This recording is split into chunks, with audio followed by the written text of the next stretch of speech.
5 minute. বর্তমান প্রচুর গরম, খুবই গরম। এই গরমের মধ্যে বসে আসছি। এখন একটু ঠান্ডা খাওয়ার দরকার, আবার ঠান্ডা পানিও দিয়ে গেছে আমার নাতি আমার খাওয়ার জন্য।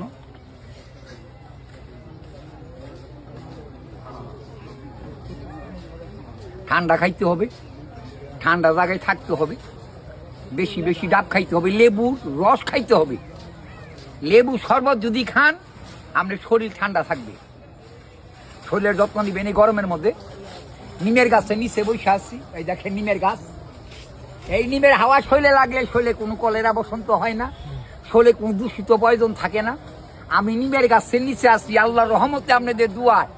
আমার বয়স 86 বছর, এখন আমি সারাই আছি, দেন আমার শরীরটা টাটকা রাখছে আল্লাহ পাক। এই আল্লাহ পাকের রহমতের গাছ নিমের গাছ। নিমের পাতা বাইজা পরিমাণে বিষ ব্যথা থাকে না। নিমের পাতা জাল করিয়া গোসল করাইলে দূষিত পয়জন থাকে না। এবং নিমের ডাল দিয়ে দেখবেন অনেক লোকে দাঁত মেশাক করে, দাঁতে কোনো পয়জন থাকে না, দূষিত প্রয়োজনগুলো ধ্বংস করে দেয়। এই নিমের গাছের এত উপকার। আমি নিমের গাছে বসে আছি, নিমের গাছের নিচে গরমের দিনে, আর একটু ঠান্ডা পানি খাইতেছি। বর্তমান শরীরটা ঠান্ডাই আছে।